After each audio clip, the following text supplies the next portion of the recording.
Hello guys, welcome back to my channel. आज English सीखने के इस कड़ी में हम लोग क्या पढ़ेंगे? टाइम हम लोग कैसे बताते हैं, इंग्लिश में कैसे हम बोल सकते हैं टाइम को, ये हम लोग सीखेंगे। ठीक है। और आपको ऐसा महसूस हो रहा होगा कि आप इंग्लिश सीख पा रहे हैं, क्योंकि इससे पहले क्लास में मैंने कुछ बेसिक बताया था। तो इसी तरह से आप धीरे धीरे सीखेंगे। तो आगे बढ़ने से पहले आप मेरे चैनल को सब्सक्राइब कर लीजिए और मेरी वीडियोस को लाइक शेयर कीजिएगा, ताकि आप इसमें इंग्लिश सीखने के सफ़र में मेरे साथ शामिल हो सके और इंग्लिश सीख सके। तो आइए चलते हैं, देखते हैं कि टाइम हम कैसे बताते हैं। जैसे 8 बजा है, ठीक है, कहते हैं हिंदी में 8 बजा है, या 8:15 हुए हैं, या 8:30 हुए हैं, 8:45 हुए हैं, या 9 बजा है। इस तरह से हम बोलते हैं। ठीक है। तो ये कैसे हम कह सकते हैं, कैसे टाइम लिख सकते हैं, इंग्लिश में कैसे बता सकते हैं कि 8 बजा है तो क्या बोलना है, 8:15 है तो क्या बोलना है। ठीक है। तो ये हम जानते हैं कैसे इंग्लिश में हम लोग टाइम बोल सकते हैं। Let's start. देखिए, ये 8 बजा है, ये मैंने लिखा, ऐसे लिखते हैं। ये 8:15 है, 8:15। तो जब भी 15 मिनट होता है, 15 मिनट को हम लोग क्या कहते हैं? क्वार्टर। जब भी 15 मिनट होता है तो हम लोग क्या कहते हैं? क्वार्टर। ठीक है, समझ में आया?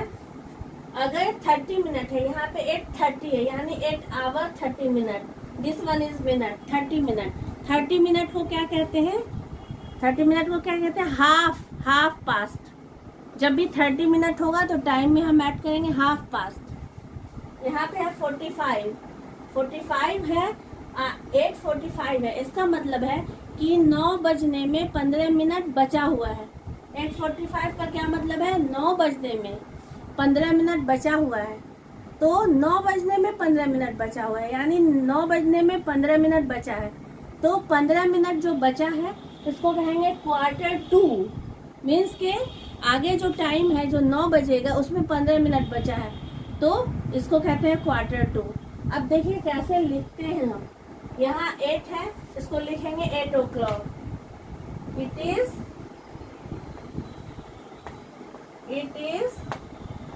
8 o'clock।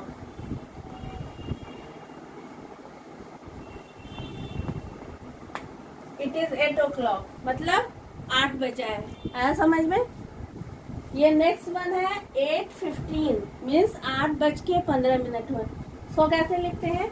इट इज, जब भी टाइम का बोलते हैं 8 बजा है या 9 बजा है, जो भी, तो इट इज लगाते हैं। तो यहाँ पे 8:15 है, क्या करेंगे? It is quarter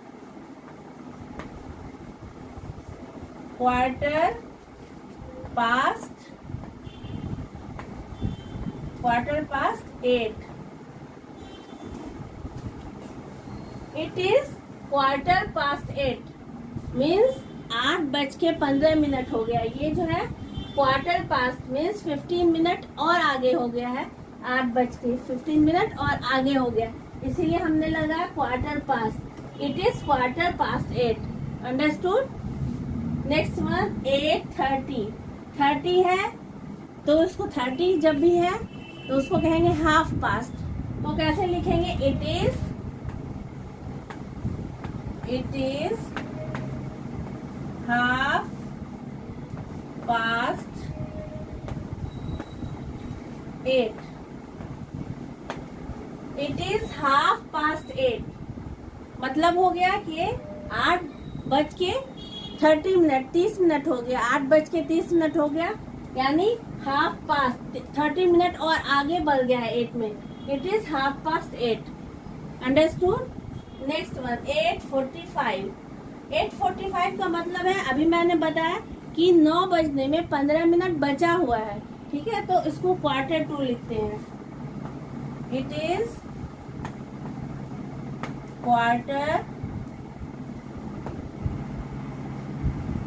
Q2 means 15 minute बचा हुआ है। किसमें? 9 बजने में। 9 बजने में 15 मिनट बचा है, उसको लिखेंगे इट इज Q2 9। यहाँ पे 8 है ना, यहाँ 9 लिखेंगे, क्योंकि 9 बजने में 15 मिनट बचा है।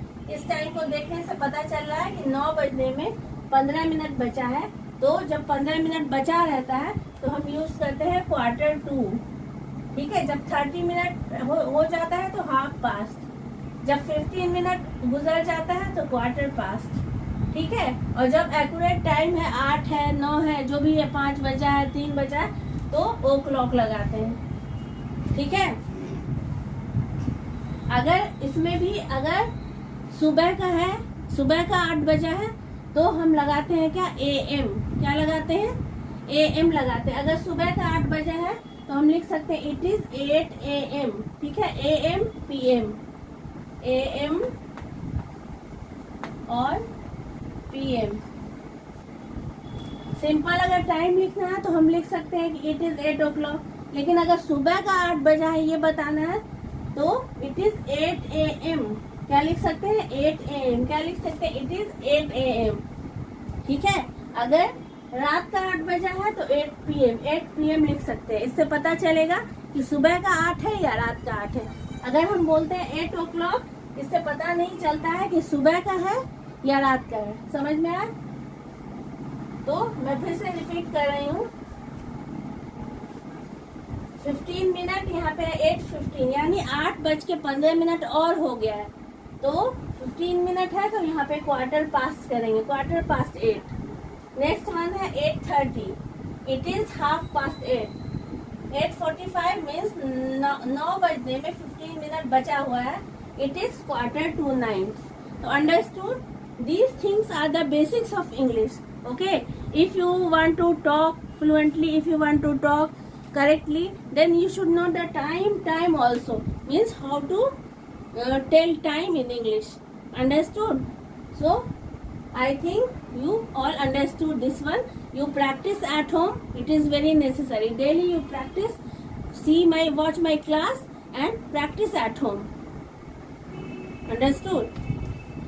Now guys, see what is the heading, this, that, these, those. Okay, now we will learn the uses of these words. Okay, पहले हम लोगों ने जाना, जो हम लोग छोटे क्लास में पढ़ते थे, this, that, these, those, ये तो सबको पता है। लेकिन ये एक बार आप समझ लीजिए कि ये जो वर्ड्स हैं ये बहुत ही यूजफुल वर्ड्स हैं। अगर हम इनको जान लेंगे, इनका यूज समझ लेते हैं, तो हम बहुत अच्छे से बहुत सारा सेंटेंस बना सकते हैं और बेसिक जो इंग्लिश है वो हम सीख सकते हैं। इससे हम 100-200 सेंटेंस बना सकते हैं डेली यूज का। डेली यूज का बहुत सारा सेंटेंस इससे बना सकते हैं। So it is very easy. Okay, now this, तो दिस कैसे यूज करते हैं, जब मेरे पास कुछ है, अगर मेरे पास ये चॉक होल्डर है, ठीक है, ये मेरे पास है और एक है, तो हम कहेंगे this is a chalk holder, this is a chalk holder. लेकिन अगर फैन दूर में है, फैन दूर में है, हमसे दूर में है, तो क्या कहेंगे, दैट इज अ फैन। एक है फैन और दूर में है, तो that is a fan. Understood? अगर ये चॉक होल्डर दूर में रहेगा और 2 या 3 है, दूर में है, तो हम क्या कहेंगे, 2-3 अगर है तो those are chalk holders, those are chalk holders. Understood? तो दिस अगर एक पास में है तो दिस बोलेंगे, अगर दूर में है, ठीक है, तो दोज दूर में अगर है तो दैट बोलेंगे, अगर दूर में ज्यादा चीज है, एक से ज्यादा है, तो दोज बोलेंगे। ठीक है, अगर मेरे पास 2 या 3 चॉक होल्डर है तो क्या कहेंगे, These are chalk holders। अगर 2 या 3 है तो क्या कहेंगे, These are chalk holders। तो ये तो सिंपल यूज है। अब this का यूज करके हम बहुत सारा सेंटेंस बना सकते हैं, बहुत सारा सेंटेंस बेसिक इंग्लिश के लिए हम बना सकते हैं, जो डेली यूज में हम बोलचाल में यूज कर सकते हैं इन सारे सेंटेंस को। तो दिस का यूज बहुत तरह से कर सकते हैं। आप यकीन मानिए, अगर आप दिस, दैट, दिस, दोस का यूज अच्छे से समझ गए तो आप बहुत सारा सेंटेंस बना सकते हैं और बोलचाल अच्छे से कर सकते हैं बेसिक लेवल पे। तो ठीक है, देखते हैं। हु इज दिस, ये कौन है, हु इज दिस, ये कौन है, हु इज दिस। ठीक है, तो यहाँ पे मैंने दिस का यूज किया। यहाँ पे हु कौन के लिए यूज हुआ, who is this. This book is mine, ये बुक मेरी है, ये बुक मेरी है, ठीक है। एक बुक है मेरे पास, एक बुक है, ये एक बुक है मेरे पास और ये बुक मेरी है। तो कैसे कहेंगे, दिस बुक इज माइन। यहाँ पे भी मैंने यूज किया दिस। देखिए अब डेली यूज में अगर किसी को कहना है कि ये मेरी बुक है, this book is mine simply कह सकते हैं। तो अगर हम दिस का यूज जानते हैं तो हम आसानी से सेंटेंस बहुत सारा बना रहे हैं। लुक एट दिस फोटो, मेरे पास एक फोटो है तो हम कहेंगे लुक एट दिस फोटो। किसी को दिखा रहे हैं, कहेंगे look at this photo, look at this photo, इस फोटो को देखो। तो यहाँ पे भी हमने यूज किया दिस। ये भी देखिए डेली बोलचाल में यूज कर सकते हैं सेंटेंस, तो यहाँ पे भी दिस का यूज हुआ। अब यहाँ देखिए this pen is mine, same है, this book is mine, this pen is mine, ये पेन मेरी है, तो यहाँ पे भी दिस का यूज हुआ। अब यहाँ ऐसे यूज कर रहे हैं दिस को, this is your mug, this is your mug, एक मग है, कह रहा है दिस इज योर मग, तो यहाँ पे भी दिस का यूज किया। समझ में आया? तो इस तरह से हम दिस का यूज करके बहुत सारे सेंटेंस बना सकते हैं। अब मैंने दैट के लिए सेंटेंस लिखा है। दैट का भी हम बहुत सारे यूज कर सकते हैं और डेली यूज में दैट का बहुत सारा सेंटेंस हम बोलते हैं और बोल सकते हैं। तो देखते हैं, that is your bag. Bag अगर एक है, दूर में है, किसी को कहना है तो कहेंगे दैट इज योर बैग। दूर में हम उसको टच करके नहीं बोले, दैट इज योर बैग। एक बैग है, दूर में है, कहेंगे दैट इज योर बैग। यहाँ पे भी मैंने दैट का यूज किया, ये दैट का यूज कर लिया। अब है दूसरा है दैट कप इज माइन। दूर में अगर एक कप है, किसी को बताना है कि वो मेरा कप है, तो कहेंगे that cup is mine, that cup is mine. यहाँ पे भी हमने दैट का यूज किया। Understood? Next, what happened that day. उस दिन क्या हुआ था, उस दिन। तो उस दिन के लिए मैंने यूज किया दैट डे, ठीक है, that day. What happened that day, उस दिन क्या हुआ था, तो यहाँ पे भी हमने दैट का यूज किया। नेक्स्ट है इज दैट योर कार, क्या वो तुम्हारी कार है। एक कार है, दूर में है, किसी को कह रहे हैं, इशारा करते हैं वहाँ पे, इंडिकेट कर रहे हैं, क्या वो तुम्हारी कार है, इज दैट योर कार। यहाँ पे भी हमने दैट का यूज किया। तो इस तरह से हम डेली यूज के सेंटेंस जो है उसमें दैट का यूज करके बहुत सारा सेंटेंस हम बना सकते हैं और बोल सकते हैं। Understood? Now next one, use of these. ठीक है, अब मैं बता रही हूँ दीज का यूज कैसे करते हैं। दीज का यूज भी हम लोग बहुत सारे सेंटेंस में कर सकते हैं। जैसे देखिए, दीज आर बुक्स, मेरे पास है और बहुत सारी बुक है, 2 बुक है या 3 बुक है या 4 बुक, जो भी है, एक से ज्यादा है, तो हम दीज का यूज कर रहे हैं। दीज आर बुक्स, ये सब, दीज मतलब हिंदी में कहते हैं ये सब किताबें हैं। दीज आर बुक्स, यहाँ पे भी दीज का यूज किया हमने। आर दीज मग्स, क्या ये सब मग है। अगर बहुत सारा मग है, कहना क्या ये सब मग है, कहेंगे आर दीज मग्स। ये क्वेश्चन पूछ रहे हैं, प्रश्न पूछ रहे हैं किसी से, आर दीज मग्स, क्या ये सब मग्स हैं, क्या ये सब मग है, तो यहाँ पे आर दीज मग्स हमने किया। नेक्स्ट वन, यहाँ पे भी हम किसी से पूछ रहे हैं, व्हाट आर दीज, ये सब क्या है, व्हाट आर दीज, ये सब क्या है। यहाँ पे भी क्वेश्चन पूछने में हमने यूज किया। दीज बुक्स आर माइन, ये सारी बुक जो है मेरी है।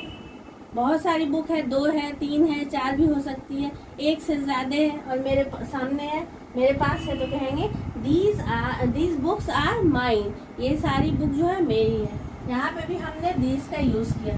तो आपने बहुत सारा सेंटेंस अभी तक सीख लिया होगा, दिस से, दैट से, दिस से, ये सारा बहुत सारा सेंटेंस सीख लिया होगा। इसकी प्रैक्टिस अगर आप घर में करेंगे तो आप बहुत हद तक आप बोल पाएंगे। ठीक है, बहुत सारा सेंटेंस आपने अभी तक सीख लिया होगा। अब नेक्स्ट मैं बताती हूँ दोज का यूज। अब देखते हैं दोज का यूज। दोज, दूर में अगर एक से ज्यादा सामान है, एक से ज्यादा चीज है, तो दोज का यूज करेंगे। दोज आर बुक्स, वो सब बुक्स हैं, वो सब किताबें हैं, तो यहाँ पे हमने दोज का यूज किया। आर दोज मग्स, क्या वो सब मग हैं, एक से ज्यादा मग हैं। अगर हम किसी से पूछ रहे हैं तो कहेंगे आर दोज मग्स, क्या वो सब मग हैं। तो यहाँ पे भी दोज का यूज हमने किया। व्हाट आर दोज, वो सब क्या है, वो सब क्या है, व्हाट आर दोज, यहाँ पे भी दोज का यूज किया। दोज बुक्स आर माइन, वो सारी बुक जो है मेरी है, वो जो सारी बुक है दूर में कई बुक है, एक से ज्यादा बुक है, वो सब मेरी है। यहाँ पे भी हमने दोज का यूज किया। तो गाइस इस तरह से हमने दिस दैट दिस दोज से बहुत सारा सेंटेंस आज सीख लिया है और उम्मीद है कि आप लोगों को बहुत सारा सेंटेंस समझ में आ गया होगा। तो ये जो सारे सेंटेंस है इसका आप ज़रूर घर में प्रैक्टिस कीजिए और मेरे चैनल को सब्सक्राइब कर लीजिए क्योंकि ये फ्री ऑफ कॉस्ट है और आप स्टेप बाय स्टेप बहुत अच्छे से इंग्लिश सीख सकेंगे। आपको कैसे बोलना है, बाहर कैसे बोलना है, घर में कैसे, छोटे भाई बहन से आप कैसे बात कर सकते हैं इंग्लिश में, फादर मदर से कैसे बात कर सकते हैं, अगर कोई भी हाउस वाइफ है अब किचन में जा रही हैं तो वहाँ पे वो कैसे किचन में बात कर सकती हैं, ठीक है। अगर आप ऑफिस में जा रहे हैं तो आप कैसे बात कर सकते हैं, अगर आप स्कूल में हैं तो वहाँ पे कैसे बात कर सकते हैं। ये सारा आप सीखेंगे बहुत अच्छे से, साथ साथ आप ग्रामर भी सीखेंगे। तो इसके लिए हम स्टेप बाय स्टेप बढ़ते हैं क्योंकि मैं बेसिक से शुरू कर रही हूँ, बिगनर्स के लिए है अभी, तो उससे आगे जब बढ़ूंगी तो आप थोड़ा एडवांस लेवल का धीरे धीरे सीखते जाएंगे। तो उसके लिए ये बेसिक से है।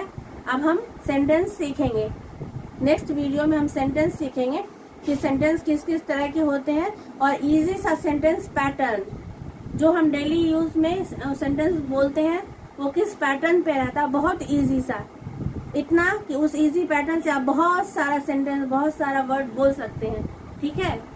तो आज अगली वीडियो तक के लिए अलविदा व्यूअर्स, और आप ज़रूर इसको सब्सक्राइब कीजिएगा। Thanks for watching.